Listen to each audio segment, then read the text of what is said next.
শহর থেকে প্রায় মানে শহরের জীবন থেকে প্রায় 20 বছর পিছিয়ে আছি। এটা আপনাদের কেন বললাম, এই যে দেখেন, বাপ দাদার মুখে শুনতাম যে তারা নাকি মাঠে গরু ছেড়ে দিয়ে পালন করতো।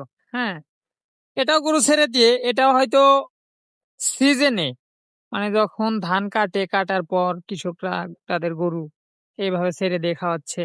ওই দেখেন মাঠের মাঝখানে একটা বট গাছ, বেশি রোদ উঠলে তারা ওই বট গাছে বিশ্রাম নেয়। আমি এটা জুম করে দেখাচ্ছি কারণ এটা অনেক দূরে, প্রায় এখান থেকে অনেক দূর হবে। কেমনে বলে বোঝায় ভিডিওতে, অনেকগুলো গরু আছে। আর সেই চিত্রটা আজকে দেখলাম বাস্তবে। আসলে না দেখলে বুঝতেই পারতাম না যে এরকম পরিবেশ এখনো আছে। এই যে কৃষক, তারা রোদের মাঝখানে ছাতা মাথায় দিয়ে, হাতে একটা লাঠি নিয়ে গরুগুলোকে দেখাশোনা করতেছে। আর গরুগুলো বেশ ভদ্র, তারা শুধু খাবার খেয়ে যাচ্ছে। অনেকগুলো গরু আছে। এই দেখুন, জুম করে দেখাচ্ছি, কতটুকু দেখা যাচ্ছে জানি না। এই হচ্ছে তাদের সহজ সরল গ্রামের জীবন। তারা আমাদের মতো আধুনিক না, এতটা আধুনিক না। অত্যাধুনিক যন্ত্র প্রযুক্তি সবকিছুই আছে, কিন্তু তারা এতটা আধুনিক না। রাস্তাটার পরিবেশটা অনেক সুন্দর। এই যে একদম, এখানেও বট গাছ আছে কিন্তু এখানে বিশ্রাম নেওয়ার পরিবেশ নেই।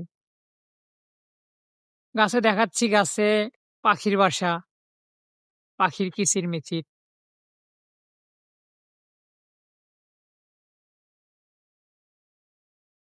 এই যে দেখেন গাছে পাখির বাসা। তো এই হচ্ছে গ্রামীণ পরিবেশ, গ্রামের জীবন। আসলে শহরের জীবনের চেয়ে গ্রামের জীবনটাই অনেক ভালো।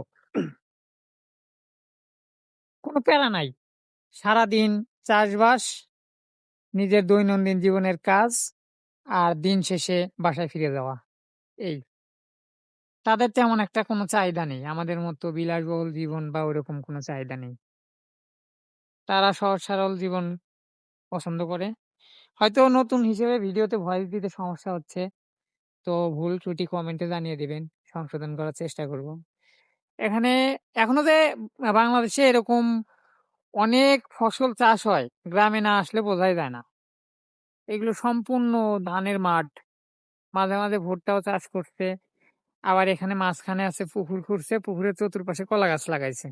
আসলে দূরে থেকে দেখাইতে পারলাম না, কারণ ওখানে আমি যাইতে পারবো না। এই যে রাস্তার চতুর্পাশ দিয়ে আর কি আছে, খালের মতো খনন করছে, এখানে পানি আছে, এই পানি পার হয়ে যাওয়া আমার পক্ষে অনেক কষ্ট। তো সবাই ভালো থাকবেন, ভিডিও আজকে এই পর্যন্তই, আল্লাহ হাফেজ।